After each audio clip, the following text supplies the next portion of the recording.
안녕하세요 구독자 형님들, 경제와 투자 깍시 인사드립니다. 우선 달러 이야기하면 항상 욕먹을까봐 좀 조심스럽긴 합니다만 오늘도 욕먹을 각오하고 달러 이야기를 제가 들고 왔습니다. 제 생각을 펼치는 것이니 이렇게 짓거리는 놈도 있구나, 이렇게 생각을 하는 놈도 있구나 하고 그냥 참조를 해주시고요. 다만 정치적인 이데올로기나 개인의 사상은 좀 배제하고 들어주시면 감사하겠습니다.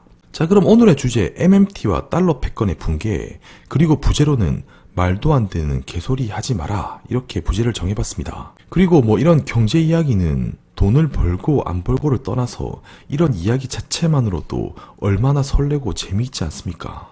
그렇기 때문에 그냥 전 향후 장기적인 미래를 보면서 이야기를 한다는 점 참조를 해주시고요. 오늘 코스피가 몇 프로 올랐니, 내렸니, 외국인이 산디 많이, 차트가 이평선을 지켰니 많이, 이런 이야기는 저는 이번 편에서는 안 하니까 단기적인 관점이 아닌 큰 흐름에서 이야기한다는 점 참조해 주시고 봐주시면 감사하겠습니다. 그냥 멍 때리고 듣기만 해도 경제가 보인다는 이 깍시 채널, 오늘도 영상을 본격적으로 보시기 전에 구독하기는 공짜, 좋아요는 손가락 까딱 한번, 알람 설정도 한번 해주시고요. 그럼 시작하도록 하겠습니다.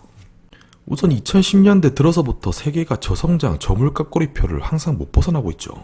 결국 경제 자체 스스로 일어설 수 있는 힘이 없게 되니까 이제는 이 정부의 역할이 계속 커지고 있고요. 결국 2010년도부터 이렇게 경제 스스로 회생이 불가능하고 저성장 체제로 구축되다 보니 지속적으로 이 정부에서 돈을 대주면서 경제를 이렇게 일으키려고 안간힘을 쓰고 있는 모습입니다. 그러면서 이렇게 정부 부채는 계속 증가하게 되고 이제는 이런 돈 대주는 역할에 이런 정부가 없게 된다면 끔찍할 정도이고요. 그러면서 자연스럽게 정부의 역할론이 커지고 있죠.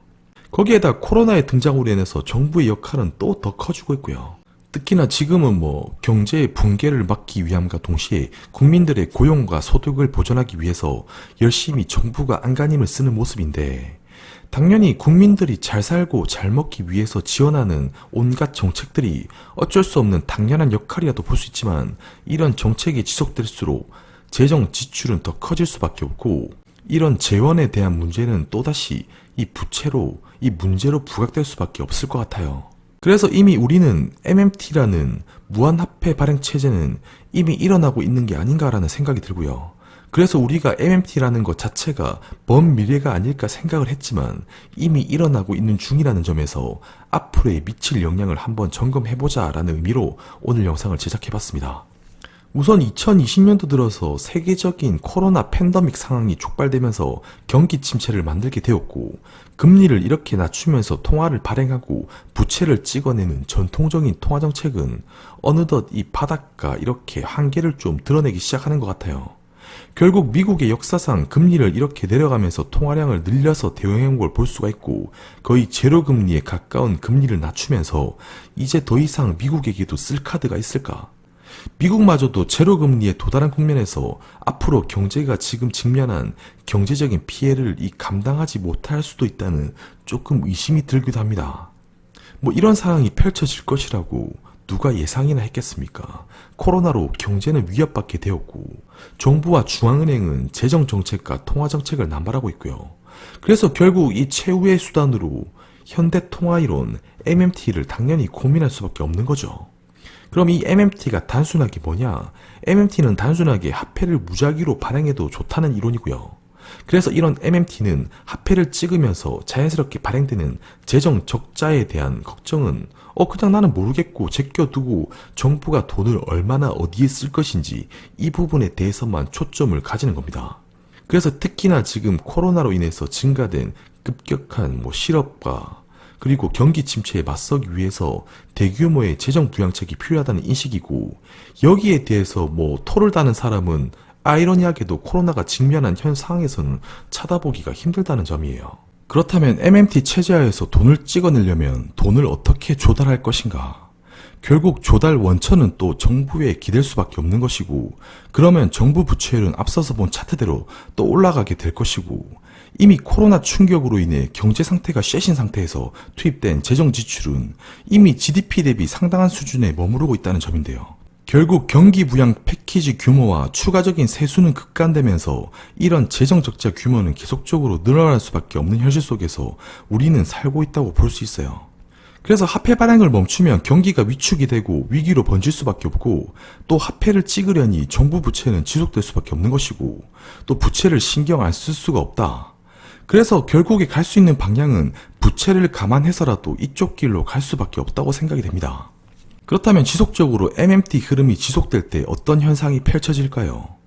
사실 오바마 대통령 때부터 미국은 08년도부터 마구잡이로 달러를 찍어내기 시작했고요. 그리고 이번에 연준이 이번에 코로나로 시행한 무제한 양적 완화로 연준의 자산은 다시금 이렇게 정점을 찍고 있죠. 연준은 불과 몇 달 만에 엄청나게 이렇게 자산을 늘리게 되었고, 유럽이나 일본은행도 막대하게 양을 풀었다 하지만 연준의 이런 증가 속도와 양을 따라가지는 못하고 있습니다. 그렇다면 과연 이런 흐름이 과연 정상적일까? 그렇다면 이런 돈은 어디로 흘러갔을까? 안전자산으로 달러가 쏙쏙이 들어박혔다면 상관없겠지만 이미 회사채라는 위험자산으로도 상당한 양의 달러가 투입이 되었고, 이미 연준이 가진 자산 중에 위험자산의 규모는 계속 커지고 있다는 거예요. 사실 과거의 연준은 2008년부터 리먼 사태 직후 금융위기의 결정적인 원인이었던 이 파란색 음영 쳐진 부분, 모기지 담보증권을 매입하면서 MBS 매입은 2014년까지 이렇게 지속 확대되는 흐름으로 이어졌고, 이런 위험자산에 대한 규모에 대해서 연준도 이 부분에 대해 불안했는지 2017년, 2018년도부터는 지속적으로 이런 자산을 제거해 줄이더니 지속적으로 2019년까지 MBS에 대해 본격적으로 이렇게 줄이기 시작하고요. 그렇게 진행되던 찰나에 코로나를 다시 경험하게 되고 다시 지금 MBS를 대규모로 이렇게 또 사들이고 있는 형국이죠. 게다가 이번에는 회사채 매입까지 더해지면서 달러를 바탕으로 물불 가리지 않고 무작위로 위험 리스크가 되는 요인들을 사들이고 있는데, 이럴수록 연준 자산 내 위험 자산 비중은 계속 높아질 수밖에 없고, 이런 위험 자산의 증가가 지속될 경우에 원천적으로 달러의 신뢰는 약화될 수밖에 없다고 생각이 들어요. 그리고 이 표는 미국의 GDP 대비 재정 적자를 나타낸 것인데요.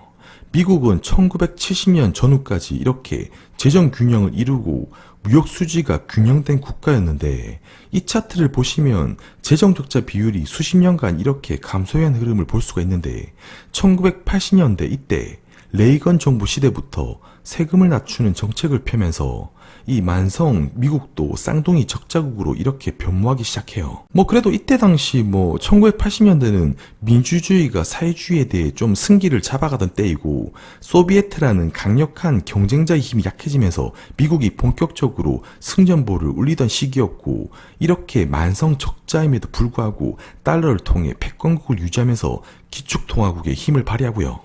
그리고 그 이후에 리먼 파산을 겪으면서 재정 적자는 재차 이렇게 가속화되는 모습이고, 이 시기부터 본격적으로 중앙은행의 필요성이 본격적으로 좀 대두가 되는 모습이에요. 그리고는 근본 코로나를 계기로 이미 정부의 역할이 더욱 대두되고 있고 이미 진행되고 있는 바 미국의 재정 적자는 앞으로 이런 식으로 가속화될 수밖에 없다고 봅니다.